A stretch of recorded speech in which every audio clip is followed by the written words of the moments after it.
something funny.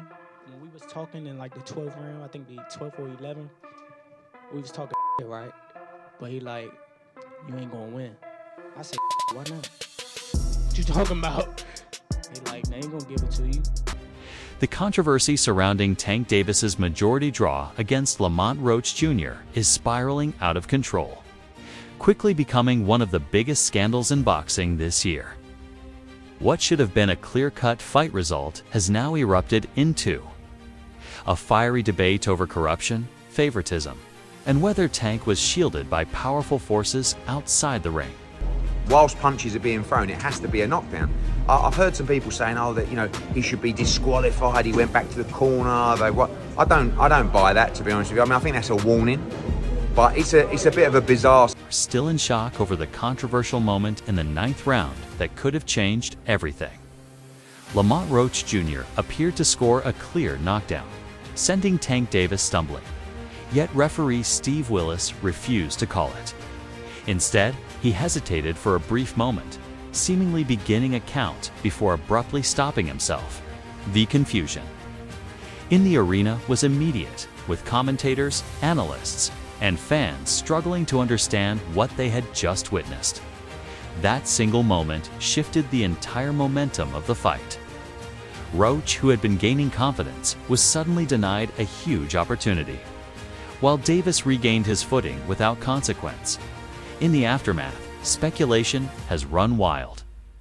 Some believe Willis simply made a mistake, while others argue he was under pressure to protect Davis from losing his belt.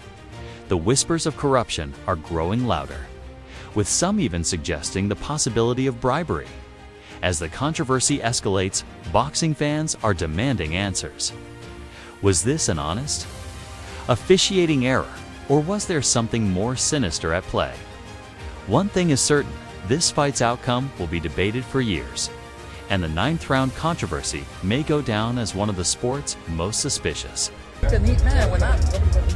If you take a knee in the 90s or in 2000, you're taking the point off.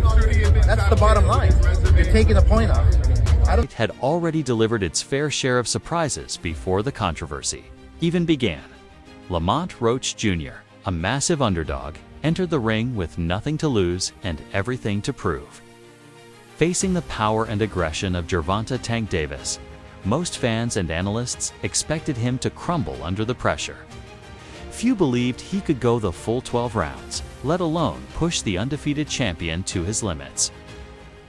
But from the opening bell, Roach made it clear he wasn't there to be another highlight reel knockout for Davis. Roach fought with a level of confidence and discipline that caught many off guard. He wasn't intimidated by Tank's reputation or his devastating punching power. Instead, he stayed calculated, slipping Davis's heavy shots and responding with crisp, accurate counters. His movement was sharp, his timing impeccable, and as the rounds progressed, it became evident that Davis was struggling to find his usual rhythm. For the first time in a long time, the Baltimore fighter looked frustrated. He couldn't find the openings he wanted, and Roach refused to give him easy targets.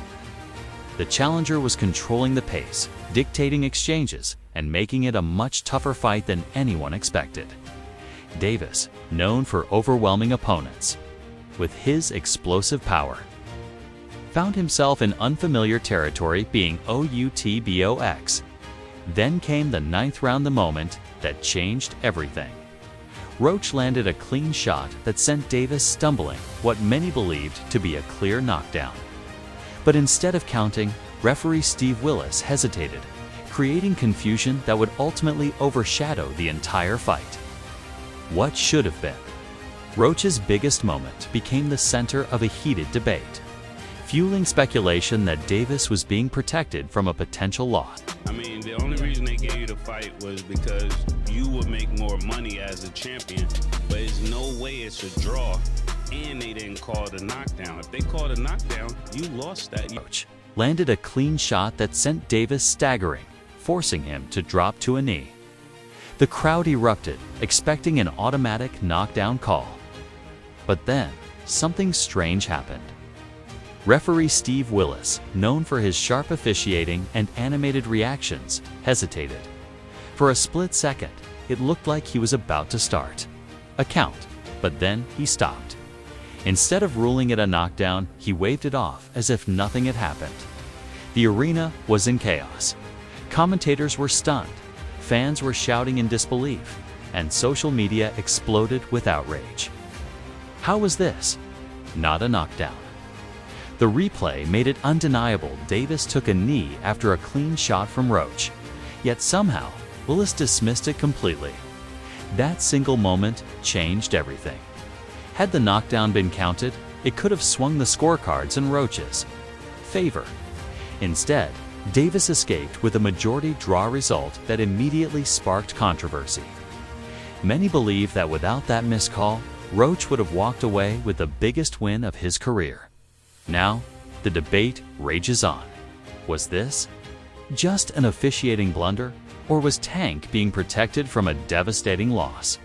Strongly implied that those questioning the ruling were simply misinformed, fueling further backlash from fans and analysts, who felt the fight was handled unfairly. But Mendoza's sudden backtracking raised even more concerns. If the WBA was so confident in its initial stance, why delete the article so quickly? Why was an apology necessary?